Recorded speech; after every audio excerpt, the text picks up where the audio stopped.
고린도전서 11장 17절에서 22절까지입니다.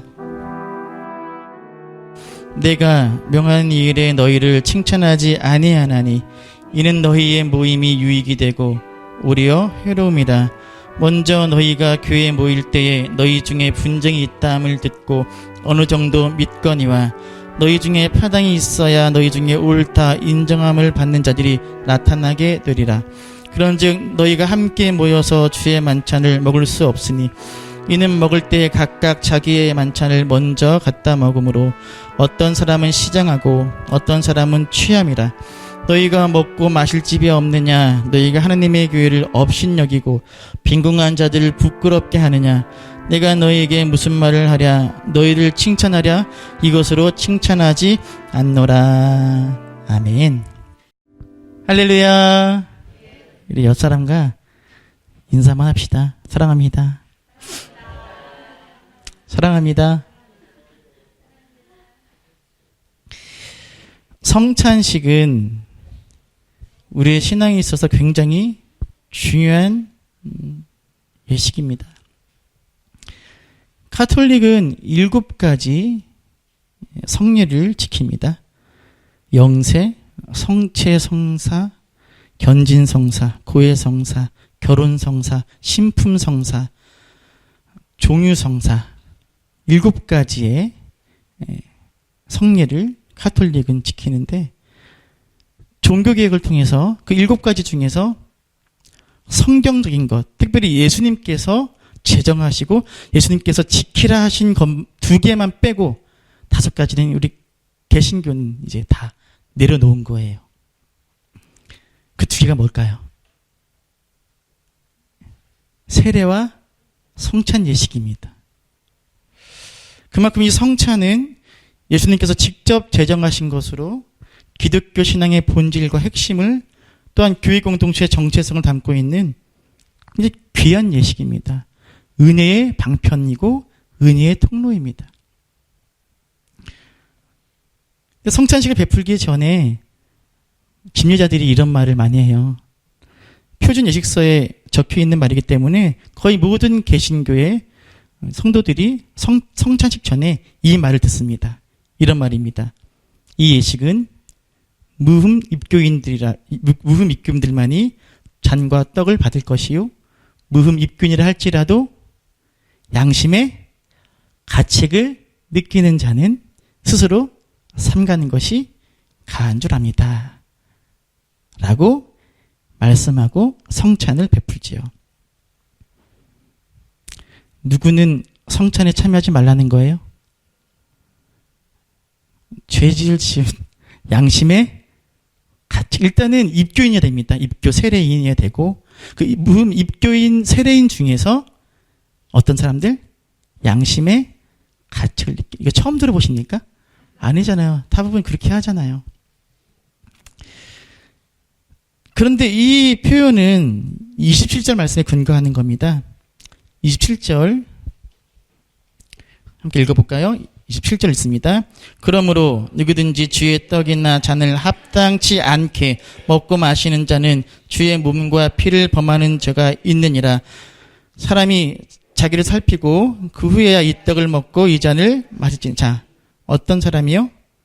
누구든지 주의 떡이나 잔을 합당치 않게 먹고 마시는 자는 죄를 짓는 거란 얘기예요. 이 주의 잔과 떡을 합당치 않게 먹고 마시는 걸 이 개신교에서는 무엇이라고 해석하냐면 양심의 가책을 느끼는 사람이라고 해석해서 이야기합니다. 그런 사람은 성찬에 참여하지 말라고 이야기합니다. 그런데 놀랍게도 제가 20년 넘게 사역을 하는 동안 저한테 찾아와서 이렇게 물어본 분이 한 분도 없어요. 목사님, 양심의 가책을 어느 정도까지 느껴야 성찬에 참여할 수 있나요? 목사님, 양심의 가책을 조금만 느끼면 되나요? 많이 느끼면 안 되나요? 그러면 조금 느끼는 것과 많이 느끼는 것의 그 기준은 뭔가요? 목사님, 양심의 가책을 조금이라도 느끼면 안 되나요? 그러면 이 세상 그 누가 성찬에 참여할 수 있습니까? 라고 물어보는 분이 20년 동안에 한 분도 없습니다. 다 잘 받아 먹고 다 잘 받아 마십니다. 아무런 양심의 가책도 없이 사십니까, 여러분? 여러분, 아무 양심의 가책이 없어요? 뻔뻔들 하십니다. 자, 진짜 정식 물어볼게요. 답해보세요. 양심의 가책을 여러분 못 느끼며 사십니까? 아니잖아요. 그런데 왜 먹어요? 왜 마십니까? 죄를 짓는 건데. 제가 볼 때는 이렇습니다. 다들 양심의 가책은 있어요. 그런데 먹자니 좀 찜찜하지만 안 먹자니 다른 사람들이 야, 저 집사, 저 권사, 저 장로 뭐가 큰 죄졌나 봐? 이럴까 봐 그냥 먹는 거죠. 그냥 마시는 거죠. 어떻게 아느냐? 저도 그랬습니다. 저도 마찬가지입니다. 하지만 그렇게 설렁설렁 대충대충 은근슬쩍 성찬에 참여했다가는 큰일 나는 거예요. 왜냐하면 그게 뭐 하는 거라고요? 죄를 짓는 거거든요. 하나님의 은혜를 받으려고 성찬에 참여했다가 오히려 성찬에 참여하는 게 죄를 짓는 게 돼버리는데 어떻게 이렇게 설렁설렁 참여할 수 있겠습니까? 양심의 가치가 얼마나 느껴야 되느냐. 이 애매모호한 기준을 자, 명확히 오늘 밝혀드리겠습니다. 여러분 잘 오셨습니다. 오늘. 네. 오늘 본문에서 주의 떡이나 잔을 합당치 않게 먹고 마시는 자는 양심의 가책을 느끼는 사람을 이야기하는 것이 아닙니다. 여기서 말하는 사람은 누구냐? 우리는 양심의 가책을 느끼며 삽니다 다. 그리고요, 중요한 건 양심의 가책을 느낀다는 건 내가 지금 무엇을 지었다는 거죠? 죄를 지었다면 사실은 더욱더 성찬에 참여해야 돼요. 왜요? 성찬은 뭐라고요? 주님의 은혜가 주어지는 방편이고 통로예요. 여러분, 죄를 지었으면 예배 드리면 안 되나요? 아니죠. 오히려 더 예배 자리에 나와야 되잖아요. 죄를 지었으면 오히려 더 성찬에 참여해야 돼요. 양심에 거리낀 게 많으면 오히려 더 회개하고 주님 앞에 나와서 주님의 은혜를 사모하며 주님의 떡과 잔을 받아 먹고 마셔야 되는 거예요. 흠이 있고 죄가 있다면, 양심에 거리낀 것이 있다면 더 나와야 되는 거지요. 그렇다면 주의 떡이나 잔을 합당치 않게 먹고 마시는 것이 무엇인가?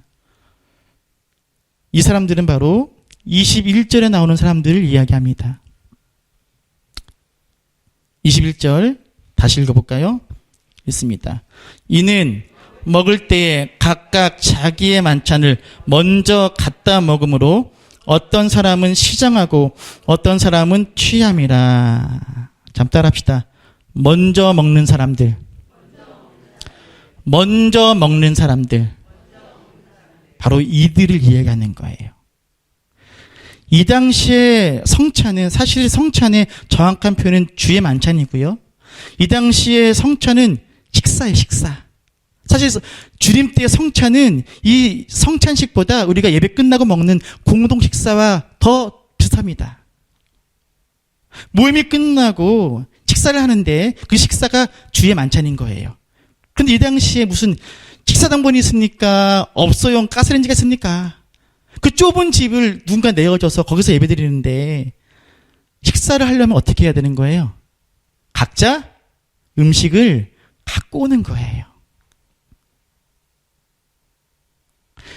각자 자기가 집에서 음식을 갖고 오는 겁니다. 그래서 모임이 끝나면 그 음식을 펼쳐놓고 같이 나눠 먹는 거예요. 그게 주의 만찬의 모습이었습니다. 그런데 문제는 뭐냐? 먼저 온 사람들이 모임이 끝날 때까지 못 온, 늦게 온. 근데 늦게 온 사람들 중에 어떤 사람들이 있느냐? 가난해서 음식을 못 사온 사람들이 있는 거예요. 그런데 이 먼저 온 사람들이 그 음식을 그들이 올 때까지 기다리지 않고 뭐 하는 거예요? 먼저 먹어버리는 거예요, 다. 안 남기고. 그러니까 나 좋은 사람들은 어떤 일이 벌어지는 거예요? 먹을 게 없어요. 그러니까 뭐 하는 거죠? 굶어요. 늦게 온 사람들 중에 가난해서 먹을 것 갖고 오지 못한 사람들은 아무것도 못 먹게 되는 거예요. 하지만 그들은 항의도 못해요. 왜 먼저 먹었느냐고 말도 못해요. 왜요? 부끄러우니까. 무엇이 부끄러울까요? 가난이죠, 가난. 어렸을 적에 가난해서 도시락을 싸우지 못하는 아이들이 있었잖아요. 지금이야 급식을 하지만 옛날에 그 아이들 점심시간에 어디 가서 뭐 하죠? 수도가 가서 수돗물 먹어요.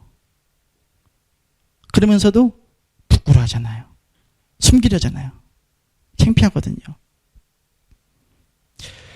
주의 만찬은 교회 공동체 안에서 함께 먹고 함께 마시는 건데 이 가난한 사람들 중에 늦게 온 사람들, 그들을 기다리지 않고 먼저 먹을 말미암아 그들을 부끄럽게 만드는 거예요. 그리고 그들을 배고프게 만드는 거죠. 바로 이 사람들, 기다리지 않고 먼저 먹고 먼저 취해버린 사람들, 먼저 배불리 먹고 먼저 배 두들고 있는 사람들, 이들이 바로 주님의 떡이나 잔을 합당치 않게 먹고 마신 사람들인 거예요. 그리고 이것은 단순히 먹는 데 그치지 아니하고 하나님의 교회를 업신여기는 행위가 됩니다. 22절 다시 읽어볼까요? 22절 읽습니다. 너희가 먹고 마실 집이 없느냐? 너희가 하나님의 교회를 업신이기고 빈궁한 자들을 부끄럽게 하느냐? 내가 너희에게 무슨 말을 하랴? 너희를 칭찬하랴? 이것으로 칭찬하지? 자, 무엇을 업신여겼다고요? 하나님의 교회예요. 그 교회가 누구예요? 바로 그 가난한 지체들을 이야기해요. 가난한 자들, 빈궁한 자들을 부끄럽게 했다는 거예요. 이들의 행위가 하나님의 교회를 업신여기는 이유가 되는 건 무엇이냐? 사실은 좀 억울하잖아요. 자기가 가져온 거 자기가 먼저 먹겠다는데 그게 뭐 그리 잘못입니까? 이들 행위가 죄가 되는 이유는 교회는 한 몸이기 때문에 그렇습니다. 그리고 그 교회가 한 몸임을 고백하는 것이 바로 뭐예요? 성찬입니다. 성찬. 10장 16절 17절 읽어보겠습니다. 10장 16절 17절 읽겠습니다. 우리가 축복하는 바 축복의 잔은 그리스도의 피에 참여함이 아니며 우리가 떼는 떡은 그리스도의 몸에 참여함이 아니냐. 떡이 하나요 많은 우리가 한 몸이니 이는 우리가 다 한 떡에 참여함이라. 자, 떡이 하나요 많은 우리가 한 몸이니, 이 말은 떡이 하나이듯이 우리가 한 몸이다 라는 의미입니다. 따릅시다. 떡이 하나이듯 우리는 한 몸이다. 우리가 성찬식 때 먹는 떡은 누구의 몸을 상징하지요? 예수님의 몸을 상징해요. 즉 우리는 성찬식 때 뭘 먹는 거예요? 예수님 몸을 먹는 거예요. 그래서 로마인들은 그리스도인들이 카니발, 식인종인 줄 알았습니다. 무슨 몸을 먹는다니까. 상징이죠. 우리는 성찬식 때 뭘 먹는 거예요? 그리스도의 몸을 먹는 거예요. 몸을. 그런데 그리스도의 몸은 몇 개라고요? 하나예요. 그 하나인 그리스도의 몸을 우리가 많이 먹지만 하나인 몸을 먹기 때문에 우리 역시 무엇이다? 하나다라는 거예요. 지금 우리가 성찬식 때 빵을 먹잖아요. 어떻게 먹죠? 다 우리 집사님께서 잘라오지요. 그렇죠? 잘랐으면 원래 안 돼요. 이건 성찬의 의미가 퇴색되는 거예요. 원래는 뭐라고요? 하나예요. 하나. 큰 빵 하나, 떡을 어떻게 먹는 거예요? 내가 하나 떼어 먹고 그다음에 옆 사람 주면 옆 사람도 떼어 먹고 이렇게 먹는, 이게 성찬인 거예요. 원래는 하나인 떡, 하나의 몸을 나눠 먹는 거예요. 그걸 보면서 우리는 뭐다? 하나다. 우리가 먹는 이 빵이 하나이고 그리스도의 몸이 하나이듯이 우리가 많이 있지만, 우리가 많이 함께 있지만 우리는 하나다, 한 몸이다라는 걸 고백하는 것이 성찬의 의미예요. 그런데 보세요. 지금 누가 교회의 한 몸됨을 깨뜨리고 있습니까? 지금 누가 교회의 하나됨을 무너뜨리고 있습니까?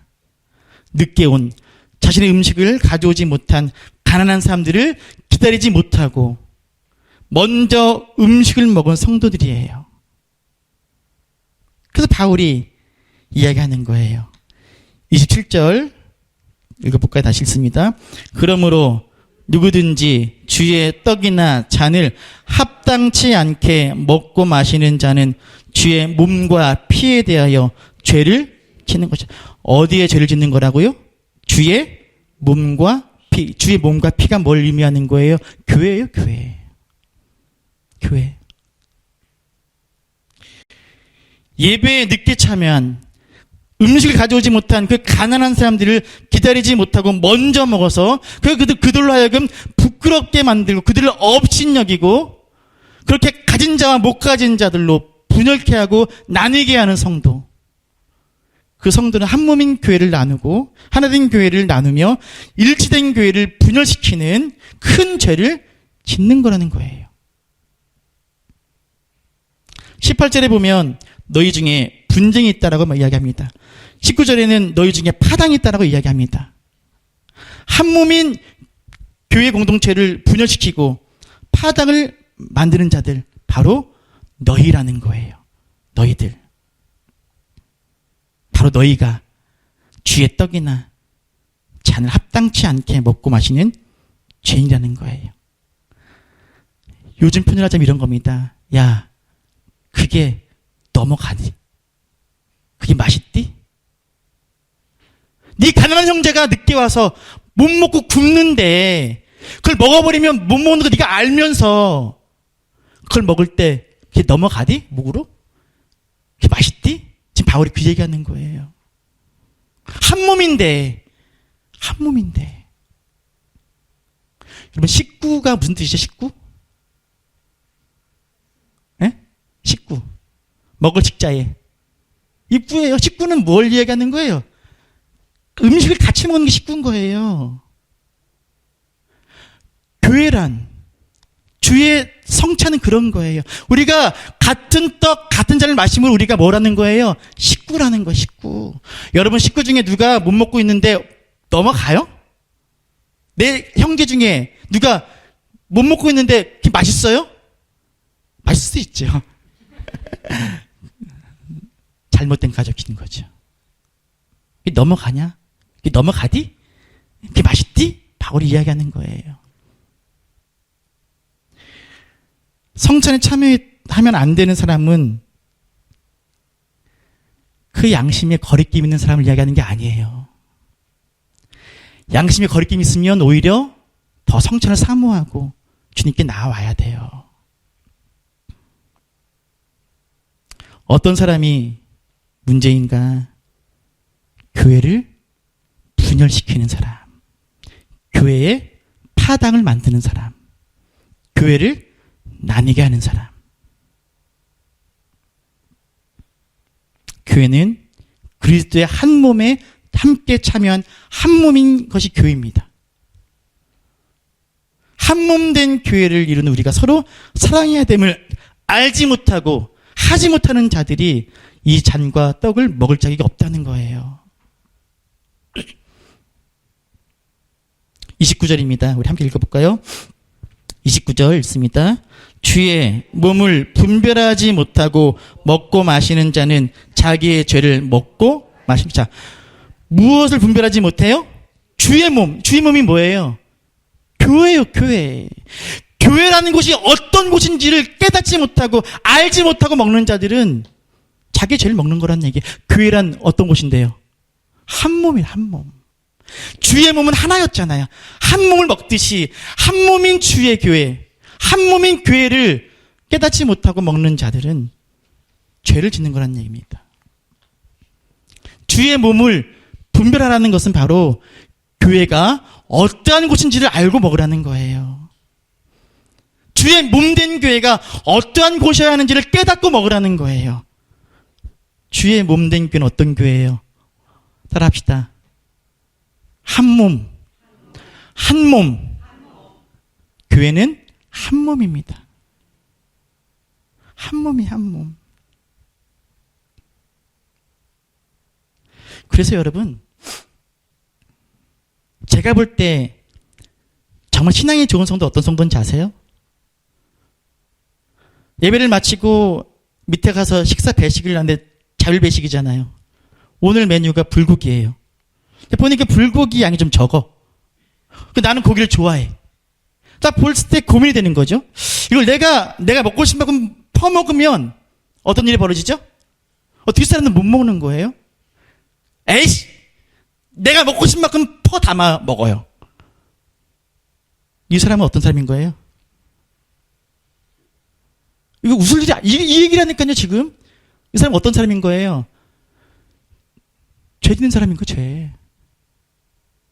어디에 죄를 짓는 거예요? 주의 몸과 피, 교회에.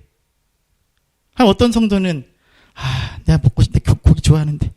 나 보니까 모자라요. 그래서 내가 조금만 담아서 먹어요. 다른 사람들 먹을 수 있게. 이 성도 어떤 성도인 거예요? 주의 뜻을, 주의 몸을 분별할 줄 아는 성도인 거예요. 이것이 중요한 거예요. 교회란 그런 곳이어야 된다는 거예요. 주님의 몸을 함께 나누어 먹은 교회가 어떤 공동체여야 하는지, 주님의 몸된 교회가 분열돼서는 안 되고 나뉘어서는 안 되고 다툼이 있어서는 안 된다는 것을 깨닫고 분별하고 교회가 어떠한 곳이어야 하는지를 알고 먹으라는 거예요. 교회가 한 몸임을 깨닫지 못한 채 그렇게 먹고 마시는 것이 죄가 된다는 거예요. 그래서 바울 사도는 주의 떡과 잔을 마시기 전에 어떻게 하라고 이야기합니까? 28절 읽어볼까요? 있습니다. 사람이 자기를 살피고 그 후에야 이 떡을 먹고 이 잔을, 자, 뭐하고 나서? 자기를 뭘 살피는 거예요? 내가 일주일 동안 무슨 죄를 지었나? 내가 성찬식당 내가 좀 양심에 거리낌 있나? 이걸 살피라는 게 아니에요. 뭐 하라는 거예요? 내가 하나된 교회를 분열시키고 나뉘게 하고 한몸된 교회를 상처와 아픔으로 찢겨지게 하고 있지 않은가라는 거예요. 내가 교회의 한몸임을 잊어버린 채 연약한 지체를 배려하지 못하고 이기적으로 행동해서 그 연약한 이들에게 상처를 주지 않았는가? 하나가 될 교회에, 하나가 되어야 할 교회에 내가 금을 가게 하고 있지 않은가? 살피고 나서 그리고 먹으라는 거예요. 내가 내 자신의 영성에만 초점을 맞추어서 믿음이 부족하고 연약한 지체를 판단하고 정죄하고 무시해서 그 약한 지체가 상처를 받고 교회를 떠나거나 교회를 떠나지 않아도 교회를 다니긴 해도 어울리지 못하게 만들고 있지 않은가? 살핀 다음에 먹으라는 거예요. 내가 다른 사람의 잘못이나 연약함을 덮어주지 못하고 오히려 그것들을 다른 사람들에게 이야기해서 그 사람을 조롱거리를 만들고 상처를 주고 그렇게 하나 될 교회 공동체 안에 다툼을 일으키지 않았는가 살피라는 거예요. 내가 한 몸인 교회를 위해서 희생해야 되는데 내 자신의 권리만 주장하고 교회 공동체 하나됨을 때문에 해를 끼치지는 않았는가 살피고 먹으라는 거예요. 내가 나를 좋아하는 사람만 즐겁게 교제하고 나를 싫어하거나 내 마음에 들지 않는 사람과는 교제하지 않고 대립하여서 교회 공동체에 파와 분파를 만들고 있지 않은가 돌아보고 먹으라는 거예요.